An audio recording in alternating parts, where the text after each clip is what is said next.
So the topic now we are going to discuss is evolutionary versus waterfall requirements.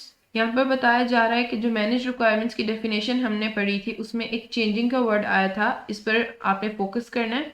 बताया जा रहा है कि यूनिफाइड प्रोसेस एम्ब्रेस करता है रिक्वायरमेंट्स में चेंज को। अब एम्ब्रेस करने का मतलब यहाँ है वेलकम करना, एक्सेप्ट करना। ठीक है, तो हम क्या कह रहे हैं कि यूनिफाइड प्रोसेस रिक्वायरमेंट्स को एक्सेप्ट करता है, उन्हें वेलकम करता है, उन्हें एम्ब्रेस करता है। अब आगे कहा जा रहा है कि यूनिफाइड प्रोसेस और दूसरे एवोल्यूशनरी मेथड्स वो क्या क्या हैं।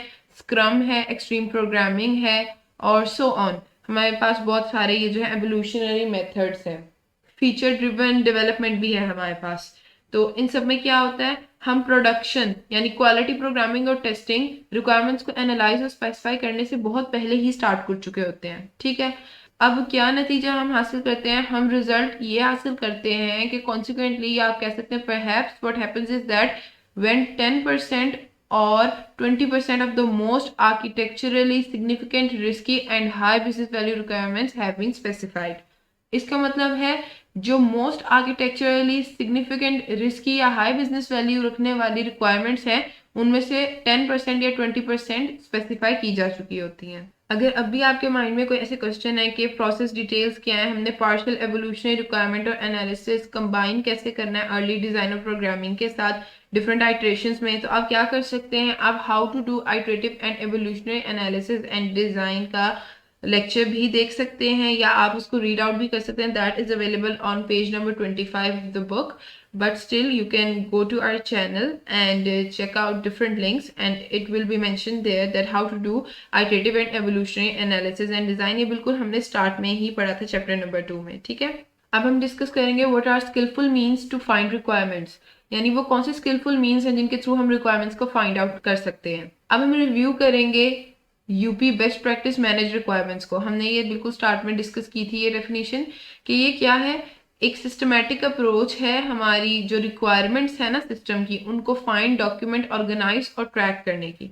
ये रिक्वायरमेंट्स कैसी रिक्वायरमेंट्स हैं, ये चेंजिंग रिक्वायरमेंट्स हैं। ठीक है, ये चेंजिंग का वर्ड हमने पहले बड़ा डिटेल में डिस्कस किया है कि ये जो चेंजिंग का वर्ड है ना, हमने इस पे मेजर फोकस करना है कि ये जो चेंजिंग रिक्वायरमेंट्स हैं उनको फाइंड, डॉक्यूमेंट, ऑर्गेनाइज और ट्रैक करने के लिए ये एक सिस्टमैटिक अप्रोच है हमारे पास। ठीक है, अब कहा जा रहा है कि चेंजिंग के वर्ड के अलावा जो वर्ड इंपॉर्टेंट है वो है फाइंडिंग।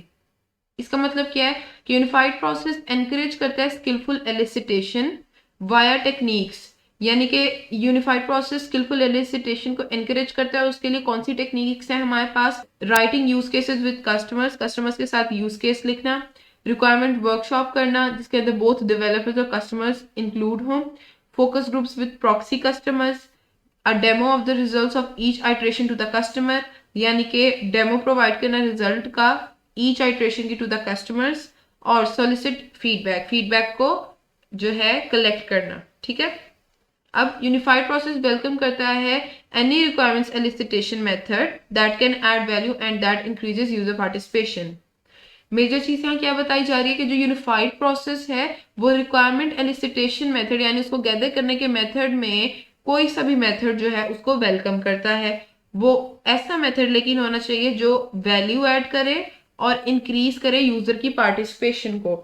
यानी हमारा मेजर फोकस किस चीज पे है, हम डिफरेंट वर्कशॉप्स कर सकते हैं, क्वेश्चनिंग कर सकते हैं, क्योंकि इससे यूजर की पार्टिसिपेशन जो है वो हमारे पास इंक्रीज होती है और ये रिक्वायरमेंट्स एलिसिट करने में हमें हेल्प आउट करती हैं। इवन अगर एक सिंपल एक्सट्रीम प्रोग्रामिंग का जो स्टोरी कार्ड प्रैक्टिस होती है वो भी एक्सेप्टेबल है हमारे यूनिफाइड प्रोसेस के प्रोजेक्ट में, if it can made to work effectively, अगर तो वो इफेक्टिवली हमें वर्क करके हेल्प आउट कर सकती है। ठीक है, now we will discuss next topic in our next lecture.